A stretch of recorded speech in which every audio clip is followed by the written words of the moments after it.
Street സെല്ലായി ഈ പറഞ്ഞ പോലെ തെരുവുകൾ ആണ് ഇതിന് ആകെ ഒരു എതിർപ്പ് നമ്മൾ പ്രകടിപ്പിക്കുന്നതും നമുക്ക് അത് എന്താ പറയുക പ്രത്യക്ഷമായി കാണാൻ പറ്റുന്നതും.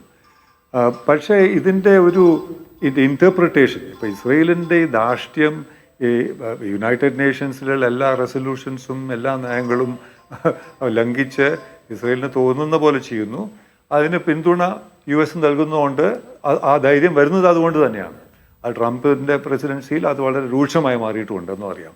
പക്ഷെ നമ്മൾ ഇതിൻ്റെ ഒരു കവറേജൊക്കെ ഞാനൊരു മാധ്യമപ്രവർത്തകൻ എന്ന രീതിയിൽ ശ്രദ്ധിച്ചിട്ടുണ്ടെങ്കിൽ പശ്ചിമ രാജ്യങ്ങളുടെ ലിബറൽ പ്രസ് തന്നെ, ഞാൻ പേരെടുത്ത് പറയുന്നില്ല, അവരൊക്കെ ഗാസയിൽ മരിക്കുന്ന ആൾക്കാരെ പറ്റിയും അതൊക്കെ കവർ ചെയ്യുന്നുണ്ടെങ്കിൽ പോലും they are playing in to a new narrative, പുതിയൊരു നാരറ്റീവ് ഉൽപ്പന്നമാകുന്നുണ്ട്. അതായത് നമ്മൾ ഈ ഒരു ആൻറ്റി സയണിസം എന്ന് പറയില്ലേ, ഒരു രൂക്ഷമായ സയണിസം. അതായത് സയണിസം എന്ന് പറഞ്ഞാൽ ഞങ്ങൾക്ക് ഈ സ്റ്റേറ്റ് വേണം, ഈ പാലസ്റ്റീനിൽ താമസിക്കുന്ന സ്ഥലം തന്നെയായിരിക്കും ഞങ്ങളുടെ സ്റ്റേറ്റ്, അവരെയൊക്കെ ഞങ്ങൾ മാറ്റി പാർപ്പിക്കുക, അവർ വേണമെങ്കിൽ കടലിലേക്ക് കയറി എന്ത് പണി ചെയ്യും.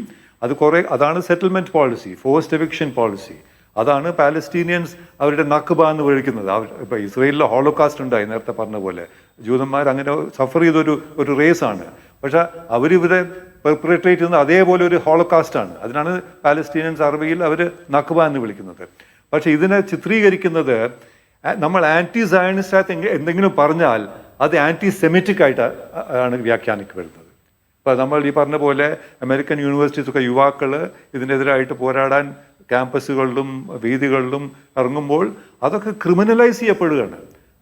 അതൊക്കെ ആൻറ്റി സെമിറ്റിസമായിട്ടാണ് വ്യാഖ്യാനിക്കുന്നത്. Anti Zionism is not anti Semitism. അപ്പോൾ ആ വ്യത്യാസം അത് മനഃപൂർവ്വമോ അറിയാതെയോ മനഃപൂർവ്വമാണെന്ന് എനിക്ക് തോന്നുന്നത് അത് കോൺഫ്ലേറ്റ് ചെയ്യാണ്. നമ്മൾ എന്തെങ്കിലും ആൻറ്റി സയണിസ്റ്റ് ആയിട്ട് പറഞ്ഞാൽ നമുക്കറിയാം ആൻറ്റി സയണിസം എന്ന് പറഞ്ഞാൽ തിയോഡോർ ഹെർസറിൻ്റെ ഒരു വളരെ ഒരു വിറുലൻ്റ് ആയിട്ടുള്ള ഒരു ഐഡിയോളജിയാണ്. ഇവർ താമസിക്കുന്ന ഹോം ലാൻഡ്സ് ആണ് നമ്മളത് അടിച്ചെടുക്കും, ഇവർ എങ്ങോട്ട് വേണമെങ്കിൽ ചെയ്യട്ടെ, ഇവരെയൊക്കെ അവിടുന്ന് അടിച്ചു മാറ്റുമെന്നുള്ളതാണ് അവരുടെ ഒരു തിയറി തന്നെ. ആ ആൻറ്റി സയണിസം ഇതിനെ ഇപ്പോൾ ആൻറ്റി സെമിറ്റിസമായി മാറും. നമ്മൾ ആൻറ്റി സയണിസ്റ്റ് എന്ന് പറഞ്ഞാൽ നീ ഒരു ആൻറ്റി സെമിറ്റാണ്, നീ ആൻറ്റി ജൂ ആണ് എന്നുള്ളതാണ് അവരുടെ വ്യാഖ്യാനം. അങ്ങനെയുള്ള ഈസി സ്ലിപ്പേജസിലേക്ക് വരുന്നുണ്ട്. അതൊക്കെ വളരെ അങ്ങനെ ഒരുപാട് പ്രക്രിയകൾ നടക്കുന്നുണ്ട്. അതുകൊണ്ട് അവർ sense of right and wrong are being challenged.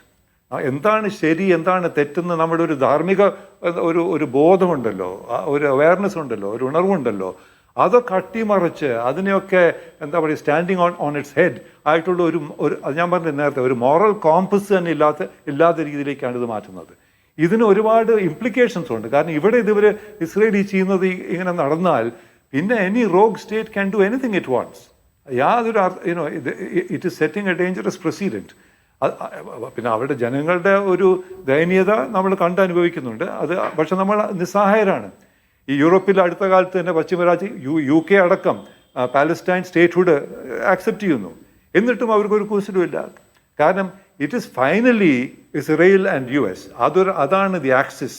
ആ ആക്സിസിൻ്റെ ബലത്തിലാണ് ഇവരുടെ എല്ലാ ആക്രമണങ്ങളും ധാർഷ്ട്യവും ഈ വംശക്കൊലയും. പിന്നെ ഒരു ചർച്ച നമുക്ക് നടക്കുന്നത് അറിയാം. ഗോൾഡ മേയർ പണ്ട് പറഞ്ഞിട്ടുണ്ട്, നമ്മൾ ഈ ഇസ്രയേൽ എന്താ പറയുക, ഈ പാലസ്റ്റീനിയൻ യുവാക്കളെയാണ് കൊല്ലേണ്ടത്, അതായത് ഒരു പുതിയ തലമുറ ഇല്ലാണ്ടാക്കുക. ഇതൊക്കെ മറ്റേ നാസിയുടെ മെങ്കലയുടെ ഒരു എന്താ പറയുക ബയോളജിക്കൽ എക്സ്പെരിമെൻസിൻ്റെ ഒക്കെ ഒരു ഭാഗം തന്നെയല്ലേ, അതിൻ്റെ ഒരു ഔദർ സൈഡ്, ഒരു പ്രതീകം തന്നെയല്ലേ ഇത്.